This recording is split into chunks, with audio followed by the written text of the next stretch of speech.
Dear students, स्वागत है आपका अपने यूट्यूब चैनल मनोहारी मैथ्स में। आज हम लोग शेषफल प्रमेय और गुणनखंड प्रमेय से संबंधित प्रश्नावली 2.3 का अध्ययन करेंगे। आइए देखते हैं इसमें किस तरह के प्रश्न दिए गए हैं।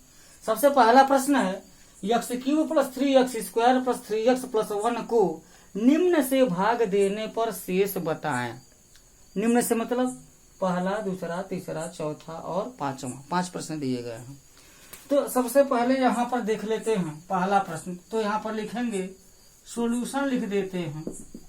सॉल्यूशन लिखने के बाद से इसको थोड़ा ढंग से लिखा जाए, नियमतः लिखा जाए। ये कोई बहुपद है तो इसको हम px तो कह सकते हैं। px बराबर x³ + 3x² + 3x + 1 लिख सकते हैं। लिख दिया। उसके बाद से पहला जो प्रश्न है हमारा, पहला यहीं पर डालेंगे क्योंकि हम सॉल्यूशन तो यहीं से हल निकाल रहे हैं।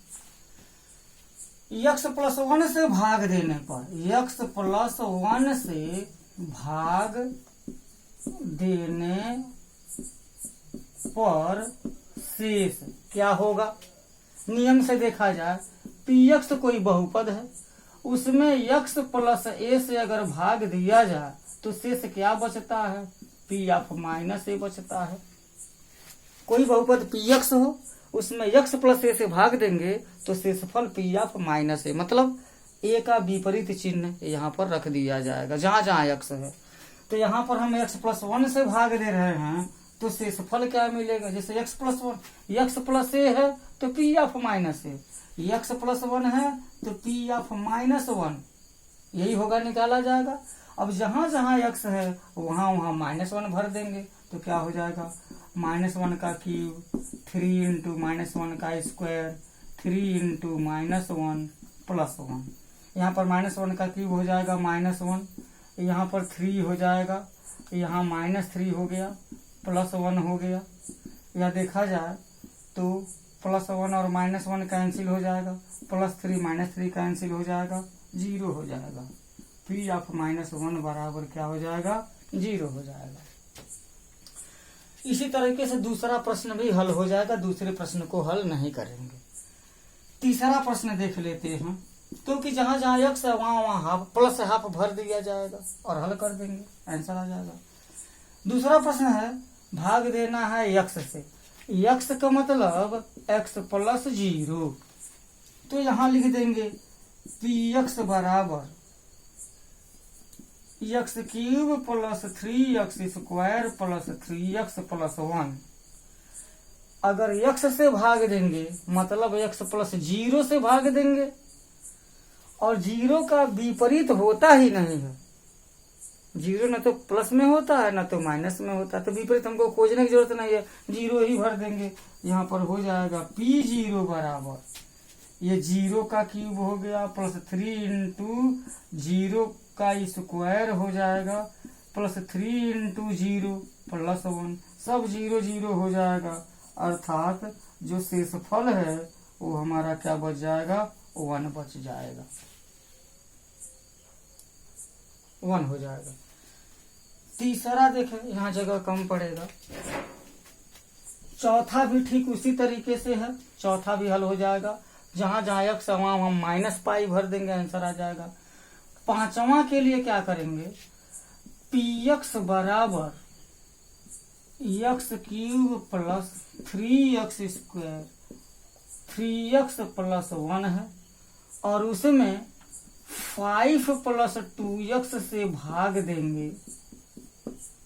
भाग देने पर जो शेष होगा, ध्यान दें 5 + 2x है, तो 5 + 2x अगर बराबर 0 करते हैं तो 2x = -5, x = -5/2, यानी कि जहां जहां x है वहां वहां -5/2 भरा, -5/2, तो हो जाएगा -5/2 का होल क्यूब +3 × -5/2 का होल स्क्वायर +3 × -5/2 + 1 हो जाएगा। अब p(-5/2) बराबर ये ऋण है तो ऋण का 3 बार गुणा करेंगे तो ऋण ही आएगा। 5 पचे 25 पचे 125/8। ये हो जाएगा 5 पचे 25, 25 तिया हो जाएगा 75, 75/4। धन ऋण का गुणा ऋण हो जाएगा, 5 तिया हो जाएगा 15/2 और यहाँ हो जाएगा धन 1। इसका जब हम एलसीएम ले लेंगे तो यहाँ एलसीएम 8 आएगा। ऋण 125, 4 दूना 8, 75 दूना हो जाएगा 150, 2 चौके 8 तो 15 चौके 60 और 1/8 तो 8 कम 8 हो जाएगा। इसको जब हम हल करेंगे तो प्लस पहले या लिख लेते हैं, ऋण 125 और ऋण 60 कितना हो जाएगा, ये हो जाएगा 0, 5 हो जाएगा, 6 2 8 हो गया और यह एक ऋण 185 हो गया और यह धन 158/8 हो गया। ये बराबर हो जाएगा 15 में से 8 घट जाएगा तो 7 हो जाएगा और 7 में से 5 घट जाएगा तो 2 हो जाएगा 27 और ऋणात्मक हो जाएगा ऋण 27/8 P ऑफ -5/2। तो प्यारे बच्चों, इस पहले वाले सवाल से इतना ही मैं बताना चाहता हूँ, इतना आपको सजेस्ट देना चाहता हूँ, इतना आपको मैं सुझाव देना चाहता हूँ कि जहां भी बहुपद है, भाजक बहुपद x+1 है तो जहां जहां x है वहां वहां -1 भर दिया जाएगा। x से भाग देना है तो x का मतलब x+0, जहां जहां x है वहां वहां 0 भर दिया जाएगा। जहां है वहां पर x बराबर -π भर देंगे और x बराबर -5/2 भर देंगे, उसे हल कर देंगे, आंसर आ जाएगा। दूसरा प्रश्न है यहाँ x³ - ax² + 6a - a को x - a से भाग देने पर शेष ज्ञात करें। तो जब हम x - a से भाग देंगे, किस में भाग देंगे, इस बहुपद में। इसका नाम रख लेते हैं, सॉल्यूशन में यह नाम रखते हैं कि px बराबर x³ - ax² + 6a - a और x - a से भाग देते हैं, यहाँ पर लिखेंगे x - a से भाग देने पर प्राप्त शेष कितना बचेगा। प्राप्त शेष तो ध्यान दीजिए, कोई बहुपद px हो, अगर उसमें x + a से भाग देते हैं तो शेषफल p - a बचता है। शॉर्ट फॉर्म में इसको याद कर सकते हैं, बहुत लंबा चौड़ा याद करने की जरूरत नहीं। तो px बराबर इतना हो गया, x - a से भाग दिए हैं, शेषफल ज्ञात करना है तो x - a, तो a का जो चिन्ह है माइनस, उसका विपरीत अर्थात प्लस p ऑफ -a शेष बच जाएगा। अब जब a बचेगा, pa बचेगा तो जहां जहां x है वहां वहां a भर दिया जाएगा। तो a³ - a × a² + 6a - a, जहां x है वहीं a भरा जाएगा। ऑलरेडी तो ये भरा हुआ है, तो ये हो जाएगा a³ - ये भी a³ हो जाएगा, ये 2 पावर है, 1 पावर है, जुट जाएगा, प्लस हो जाएगा 6a में से घटेगा तो क्या हो जाएगा 5a। ये प्लस माइनस में चिन्ह विपरीत है, पद बराबर है तो कट जाएगा p ऑफ a बराबर 5a, यही इतना शेष बचेगा। आइए नेक्स्ट क्वेश्चन पर चलते हैं।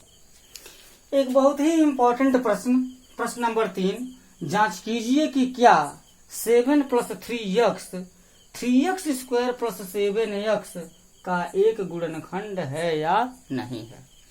तो गुणनखंड पता करना है तो हमको तो शेषफल प्राप्त करना ही पड़ेगा, और शेषफल अगर 0 है तो गुणनखंड होगा, नहीं है तो गुणनखंड नहीं होगा। और शेषफल प्राप्त कैसे करेंगे, यहाँ पर लिखते हैं, सॉल्यूशन में लिखेंगे। अब या तो हम ऐसे करके भाग देना तो शेषफल प्राप्त चल जाएगा, 0 है कि 0 है, नहीं तो उससे बढ़िया हमारे पास जब शेषफल प्रमेय ही है तो क्या जरूरत है भाग देने की। यहाँ पर लिख देंगे px बराबर 3x² + 7x दिया है। अब यहाँ 7 प्लस 3x से भाग देने पर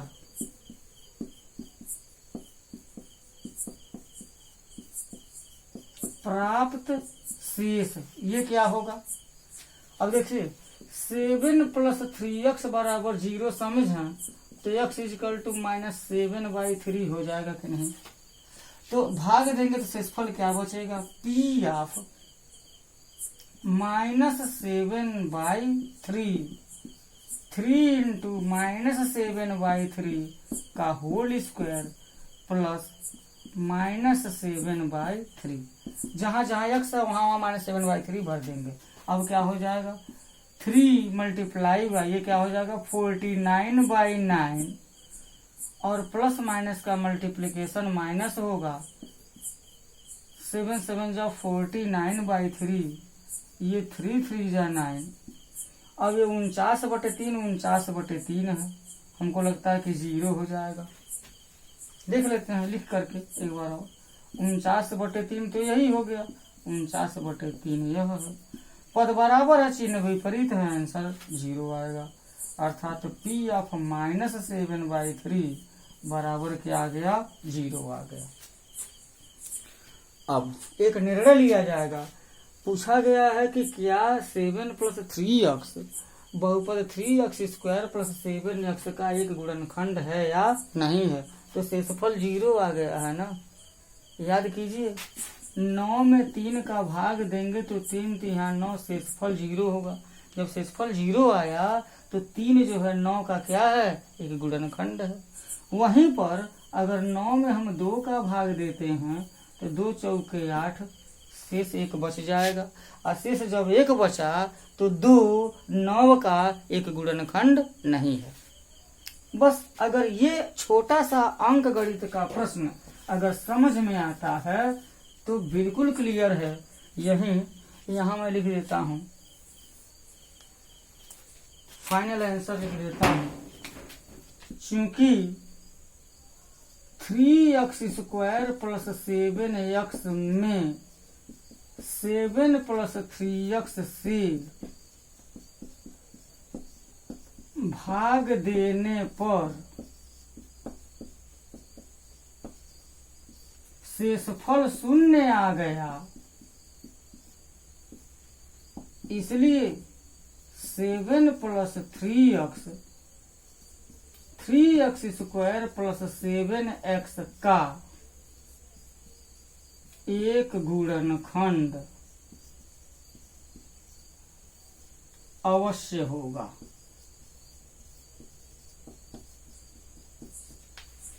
प्यारे बच्चों यही रूल हर जगह लागू होगा।